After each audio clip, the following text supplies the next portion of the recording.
Salut, c'est Thierry du podcast Au fait, c'est quoi? Alors, comme vous savez, je le dis souvent, je me base sur l'actualité pour essayer de trouver des sujets. Et là, par exemple, j'ai vu qu'il y a quelques jours a démarré le Paris-Dakar. Alors, autant des fois je fais des recherches, autant là, effectivement, je sais que c'est une course, mais j'en sais pas beaucoup plus. Et surtout, je me dis, le Paris-Dakar, il va de Paris à Dakar. Or, quand je suis les actualités, il n'est pas parti de Paris et apparemment, il va pas vraiment arriver à Dakar. Du coup, au fait, Sylvain, c'est quoi le Paris-Dakar?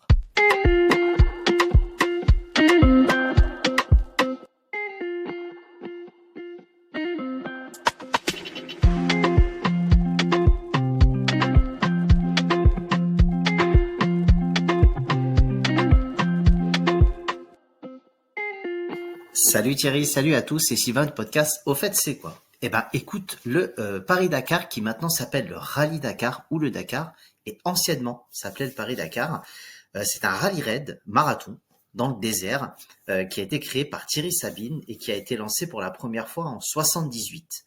Alors tu vas me dire pourquoi Thierry Sabine a eu cette idée de créer une course dans le désert. Est-ce que tu as déjà eu un peu l'explication? Ben non, mais effectivement, pourquoi est-ce que Thierry Sabine a une idée de créer une course dans le désert? Eh ben Donc écoute, tu m'as dit que j'allais te poser la question, donc du coup je eh te la ben pose. voilà. Est-ce que tu connais la réponse Non. déjà? Oh, ça aurait été autre chose. En 1977, Thierry Sabine réalise à moto un rallye Abidjan-Nice, qui est une course organisée et qui réunit des voitures traditionnelles, des 4x4, des motos, des camions, et il se perd pendant 3 jours dans le désert de Libye, jusqu'à ce que les secours en avion viennent le sauver. Et à ce moment-là, il l'attrape, on peut dire comme un virus de la course dans le désert, et il a l'envie de créer sa propre course et qui s'appellera effectivement le Paris-Dakar pour arriver dans la capitale du Sénégal. Je pinaillerais, je dirais qu'il aurait pu l'appeler le Dakar-Paris, puisque c'était Abidjan-Nice, mais je pinaille. Exactement. La première édition, en tout cas, elle réunit 170 équipages et elle part de la place du Trocadéro D'accord? pour arriver 15 jours plus tard, à peu près, à Dakar. Donc c'est pour ça qu'on appelle le Paris-Dakar, parce que ce n'était pas exclusivement que du désert, tu avais quelques étapes qui étaient en France directement. Oui, parce que les déserts à Paris, je pense qu'il n'y en a pas beaucoup. Je ne suis pas un spécialiste de la région parisienne, toi beaucoup plus. Non, non, c'est pas notre point fort. C'est pas notre point fort. Et quelque part, vous aimeriez bien des fois des endroits un tout petit peu désertiques. Ouais, je pense. On est tellement nombreux que ça nous ferait du bien, ça c'est sûr. D'accord? Mais du coup, donc, blague à part, donc tu me disais effectivement, première course 1978. Ouais. J'imagine c'est comme tout, ça a évolué et blague à part, si le nom est resté et si ça part plus de Paris, que ça va plus à Dakar, j'imagine qu'il y a des raisons historiques à tout ça. Toi qui aimes bien l'histoire, est-ce que tu peux nous raconter un peu ce qui s'est passé sur les années suivantes? Bien sûr, on va faire ça de manière chronologique. Je me suis dit que c'était le plus simple parce qu'il y a différentes évolutions pour le D'accord?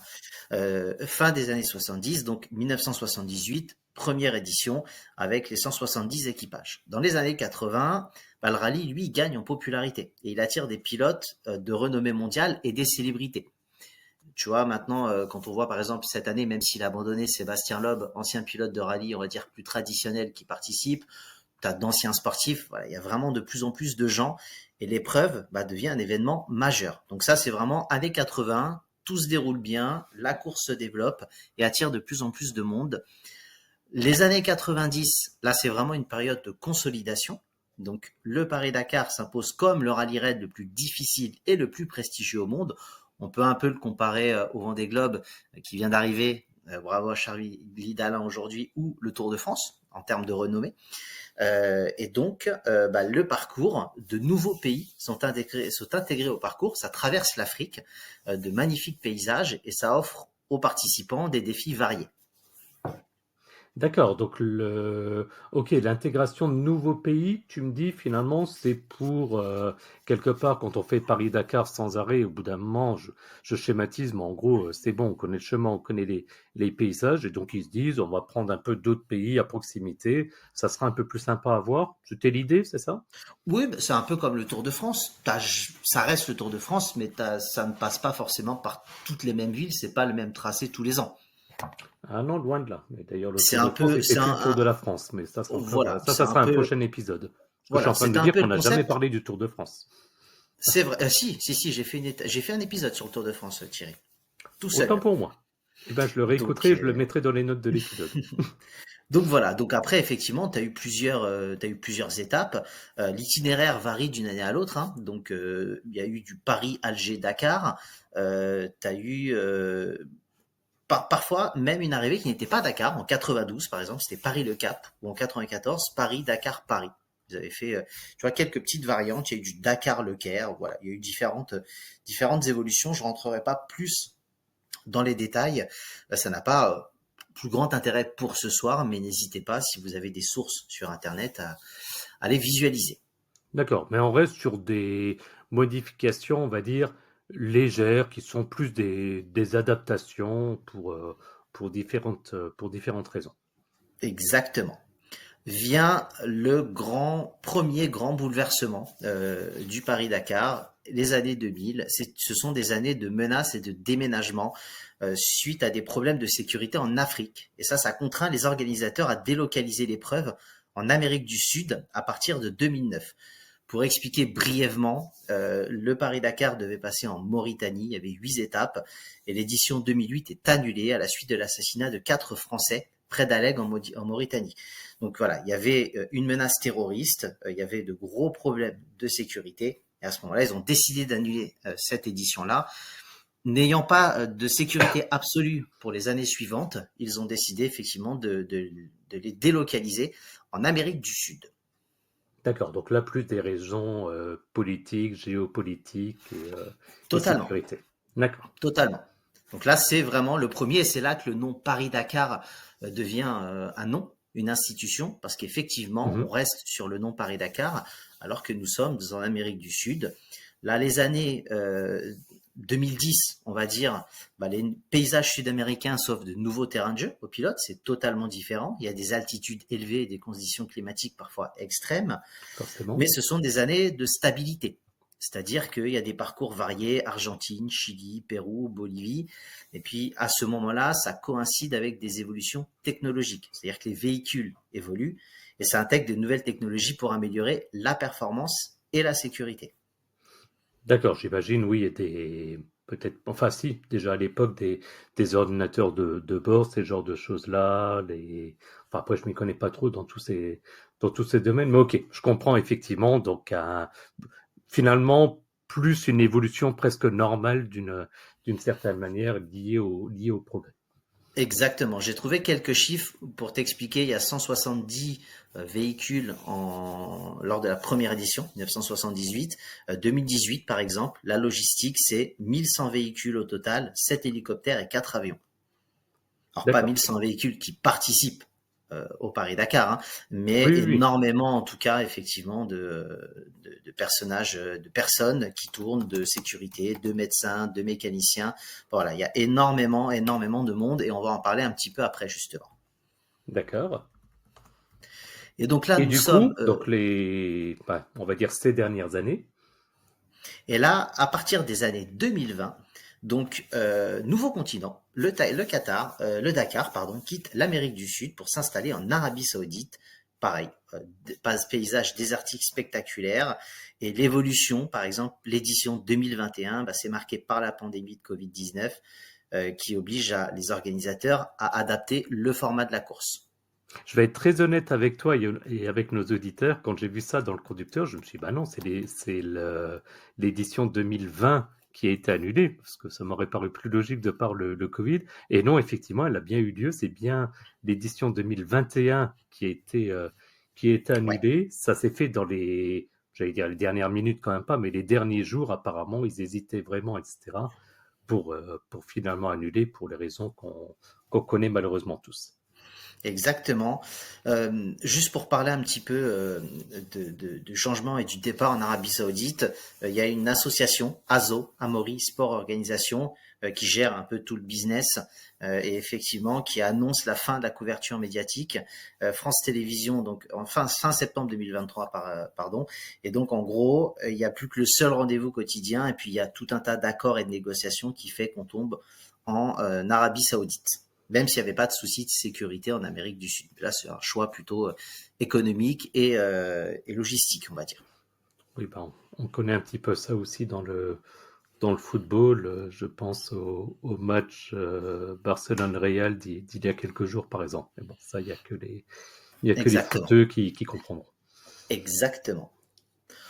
En tout cas, Paris-Dakar, c'est bien plus qu'une simple course automobile, hein. Comme j'expliquais, c'est devenu un véritable phénomène économique et ça génère d'importants revenus. Est-ce que tu as quelques idées en termes de business? Quels sont les business qui gravitent autour de l'épreuve, à ton avis? Bah, moi, comme ça, à nouveau, je fais l'amalgame avec le football. Donc, la première chose auquel je pense, très certainement, les droits télé. Alors, tu as différents business, effectivement. Tu as déjà tout ce qui est droit télévisuel. Donc ça, retransmission télévisée, bah, ça génère forcément des revenus considérables. Des droits Logique. de diffusion vendus à des chaînes du monde entier, même si en France, c'est de moins en moins couvert. Ça, c'est dommage.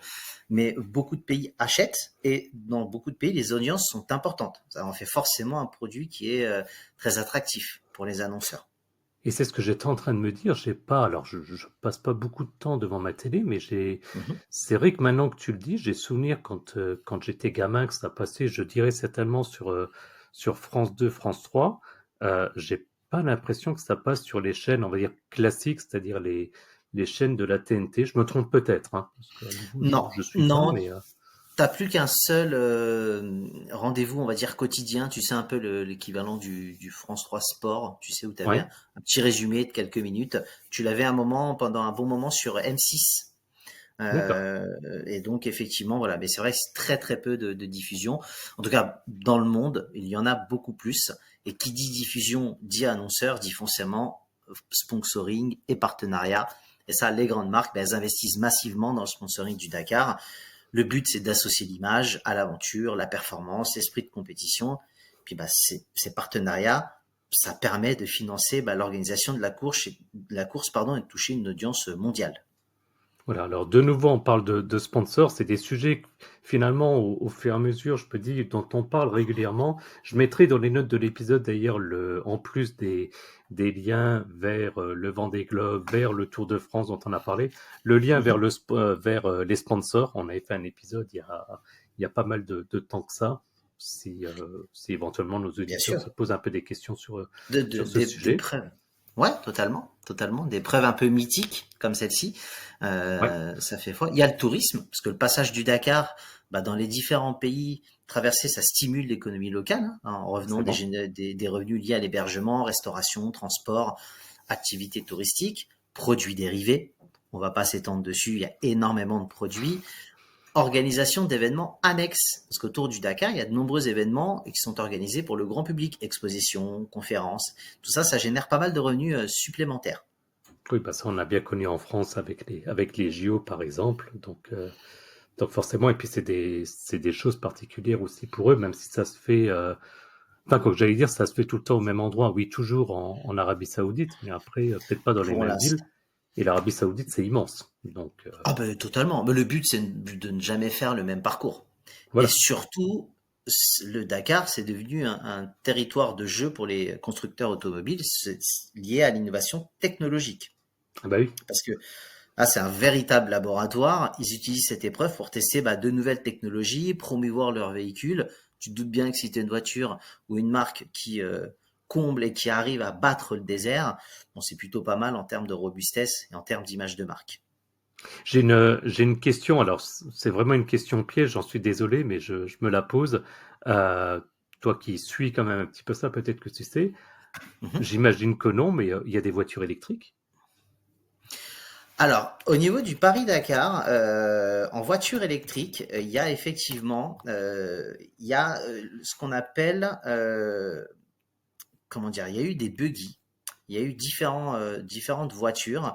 Alors, je ne sais pas, par contre, si effectivement, il y a eu des voitures qui ont fait. Je regarde un petit peu, mais de mémoire, il y a eu chez Audi électrique, et c'était, je vérifie, oui, c'était Stéphane Peter Hansel. Je sais pas si tu te souviens, le pilote De moto, nom, ouais, ça me dit quelque chose, oui. multiple vainqueur moto, qui effectivement pour le Dakar 2022 a été pour la première fois au volant d'une Audi électrique.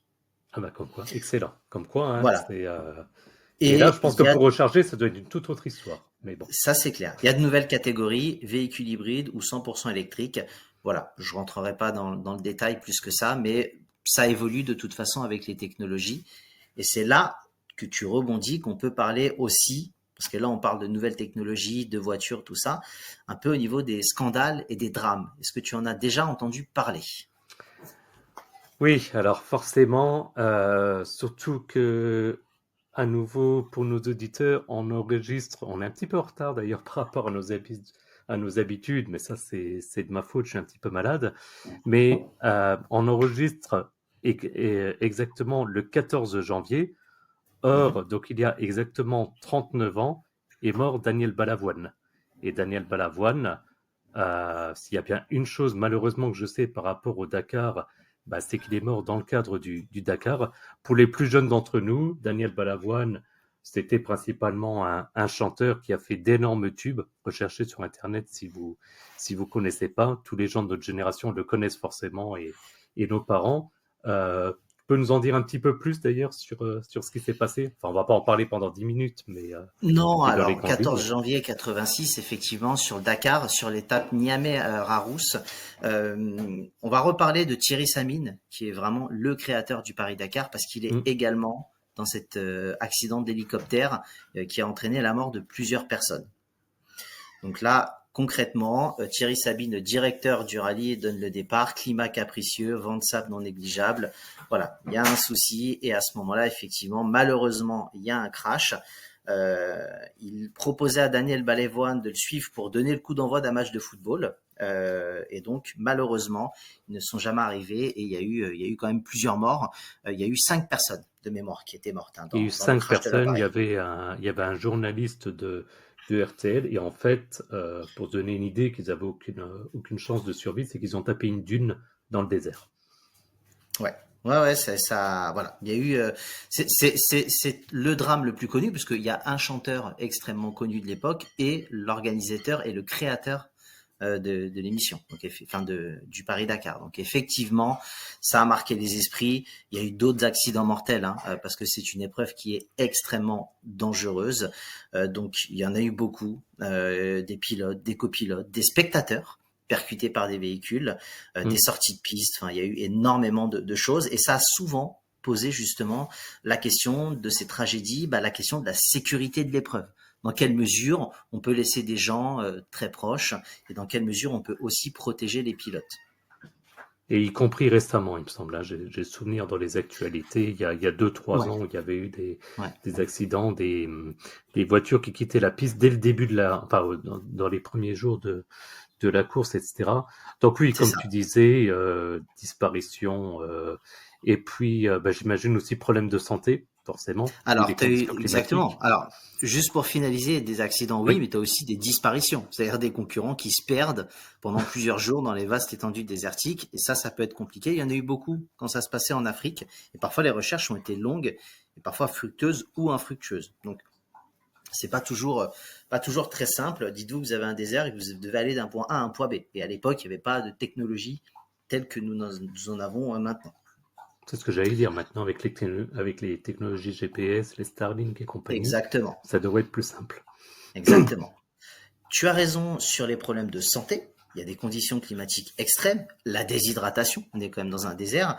Dis-toi que Forcément. tu dois être quand même en tenue de pilotage par des températures extrêmes et tu dois rouler, ça fait monter la température dans l'habitacle de manière excessive, un peu comme un pilote de Formule 1 qui perd à peu près entre 2 et 3 kilos d'eau quasiment lors d'une course, sauf que là, il faut répéter ça pendant quasiment 15 jours. Donc il y a eu beaucoup de participants qui ont eu des problèmes de santé, ça va de simples malaises à des pathologies plus graves. D'accord.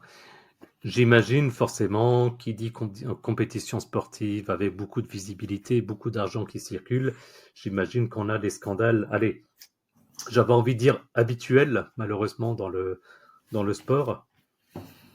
Bien sûr, le dopage, qui dit performance dit argent et dit gain.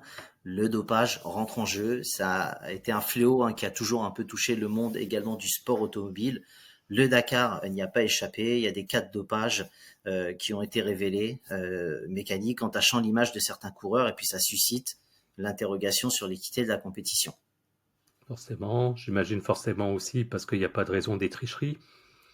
Les tricheries, c'est un peu pareil, hein, que le dopage, du matériel non conforme, des modifications illégales sur les véhicules. Il y a des normes précises qui sont faites au niveau des véhicules, un peu comme pour des Formule 1 ou des voitures de rallye et ou autres. Et si on respecte pas les normes et que ça nous permet justement d'aller de manière un peu plus rapide, eh ben certains ont fait ce choix-là. D'accord. Euh, J'imagine, alors je suis toujours un peu embêté sur ça parce que d'un côté, je comprends tout à fait pourquoi, et puis de l'autre côté, je me dis, ben oui, on peut pas empêcher non plus, sinon on fait plus rien, en tout cas on fait plus de compétition comme ça, mais des questions environnementales, forcément. Ah bah ça, tu peux être sûr que quand tu mets des véhicules, de l'essence, du désert, et que tu mets tout ça mélangé, effectivement, là c'est compliqué. C'est ce qui s'est passé. Toujours beaucoup de questions environnementales, pollution générée par les véhicules, destruction de la faune et de la flore, empreinte écologique par le passage, laissée par le passage du rallye. Voilà, ça a toujours été sujet à débat, et je pense que ça le sera toujours, peut-être un peu moins maintenant qu'il y a des véhicules électriques et hybrides, mais ça reste quand même une vraie question de société par rapport à ça.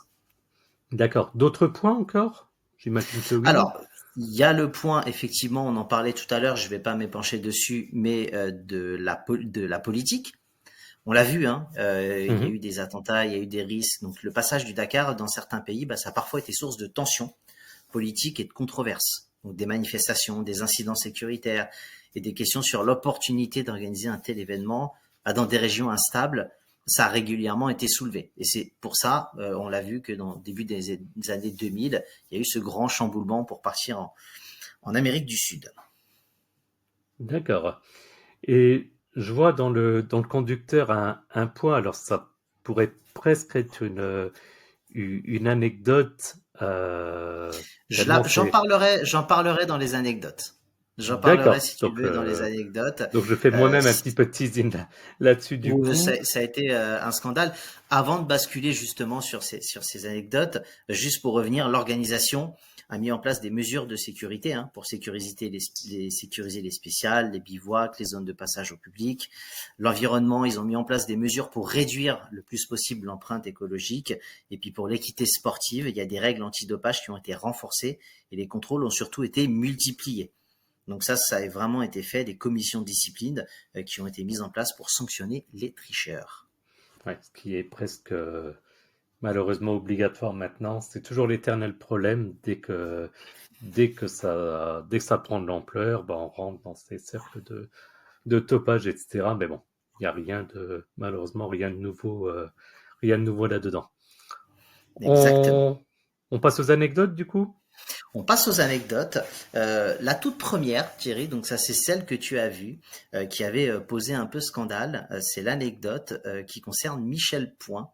Alors, est-ce que tu sais, Michel Point, qui est un copilote, quelle était sa particularité? Est-ce que tu as lu un petit peu?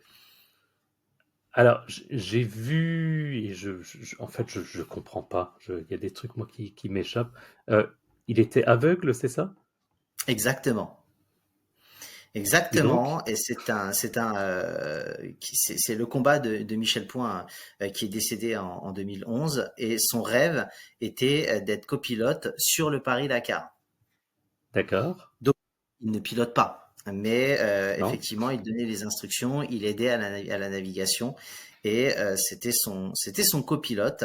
Et donc, c'est assez bizarre les sources qu'on trouve sur lui, parce que on a pas mal de choses, pas mal d'articles, et qui sont assez ambigus. Mais il a participé au Paris-Dakar 94 et 95 avec un autre copilote aussi, Gérard Fléau.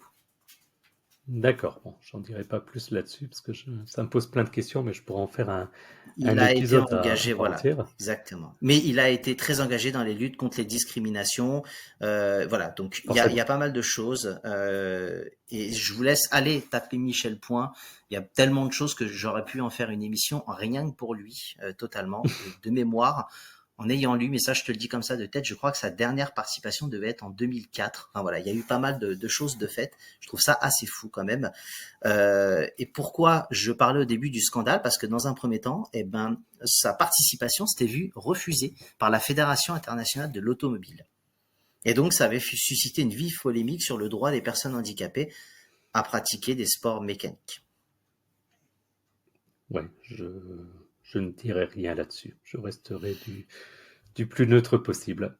Ok? Voilà. Quoi d'autre comme anecdote? Thierry Sabine, on en a parlé tout à l'heure, hein, donc ça Mhm. effectivement, malheureusement l'anecdote la plus connue. Les premiers véhicules donc qui participent au Dakar, c'était des véhicules très variés. Parce que je l'ai pas dit, mais le Dakar c'est des motos, des camions, des buggy, enfin énormément de véhicules.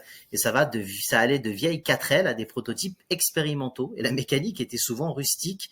Et puis les réparations étaient improvisées sur place, hein.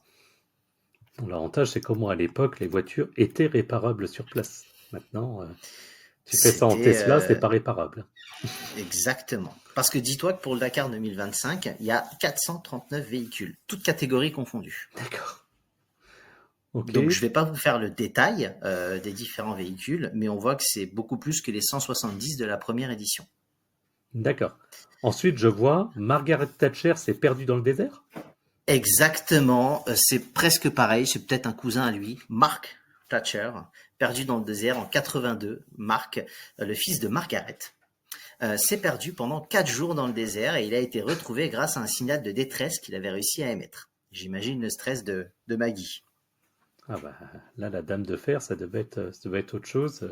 Renaud devait s'en frotter les mains. Pour ceux qui connaissent pas, allez chercher sur les plateformes musicales Miss Maggie. Vous écoutez les paroles, vous n'allez pas être déçus. Exactement. On parle après de Stéphane Peter-Hansel. C'est un peu, tu sais, Sébastien Loeb, ou peut-être même un Alain Prost, en tout cas de sa catégorie, parce qu'effectivement, il a gagné énormément. Il a gagné 6 victoires en moto et 8 victoires en automobile. S'il vous plaît. Donc Stéphane Peter-Hansel, on peut le dire, le roi du Paris-Dakar. Et ça, je trouve que c'est assez important, cette capacité à réussir à performer sur les deux tableaux. Clairement. Après, tu t'as intitulé une anecdote l'arrivée mythique de Jackie X. Exactement, en 83, le célèbre pilote belge Jackie X a remporté le Dakar au volant d'une Porsche. Et ça, son arrivée triomphale est restée dans les mémoires. Je vous laisse aller taper sur Internet Jackie X 83 et vous verrez effectivement l'arrivée triomphale de ce pilote belge.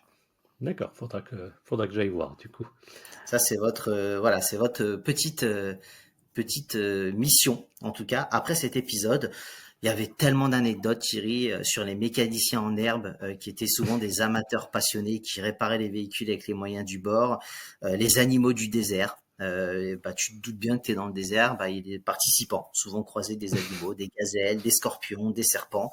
Et ça a souvent dû donner lieu à des situations cocasses. Je pense que les animaux comme les humains devaient être autant surpris de se voir les uns envers les autres, en face des autres. Ouais. La différence, c'est que eux, ils sont chez eux. Exactement. Les Donc ils font ce véhicules qu'ils hybrides veulent. électriques. Ah ben totalement. Ils réfléchissent peut-être un peu moins que nous. Les Ils ont véhicules bien hybrides raison. électriques, oh bah ça c'est sûr. Comme on en parlait tout à l'heure, c'est devenu un terrain de jeu automobile hein, pour les constructeurs. Ils présentent des prototypes chaque année de véhicules hybrides ou électriques adaptés aux conditions extrêmes depuis peu de temps hein, dans l'absolu. Mais en tout cas, ça va se développer de plus en plus et ça va permettre aussi, je pense, de développer ces moteurs-là pour, en tout cas, le grand public par la suite. C'est toujours un peu ça. Les nouvelles technologies, comme on le parlait tout à l'heure, les drones, les systèmes de navigation satellaire, c'est toujours de plus en plus utilisé pour la sécurité et l'assistance aux participants. Ok, bah écoute, je pense épisode bien complet. Merci Sylvain, je pense que tu t'es bien amusé à faire toutes ces recherches. Il y avait encore d'autres Écoute, points que tu voulais adresser ou c'est bon? non, c'est bon. Il y en a tellement que je préfère m'arrêter là. J'espère avoir été assez clair, sans m'être éparpillé. J'ai essayé d'être assez chronologique. Il y avait tellement de choses à faire, c'était tellement passionnant que voilà, j'essaye de vous faire vivre ça au mieux. Eh ben merci Sylvain, je suis convaincu que nos auditeurs auront apprécié. Et puis, bah, comme d'habitude, ils peuvent nous retrouver juste après le générique pour savoir comment nous suivre et revenir vers nous. Exactement. Retrouvez-nous pour différentes infos complémentaires.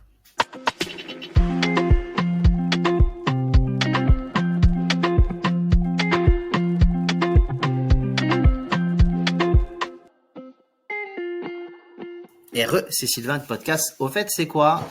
Petite information dès le début, si j'ai été amené à dire peut-être quelques bêtises ou peut-être quelques inexactitudes, n'hésitez pas à nous le préciser.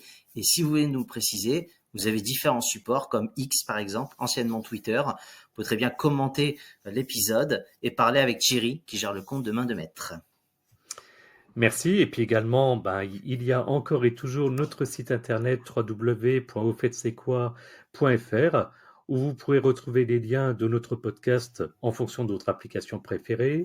Également le lien vers notre chaîne YouTube si vous êtes plus adepte des vidéos ou tout simplement de cette application. Et donc notre compte X, anciennement Twitter, @aufaites-c'est-quoi en un seul mot.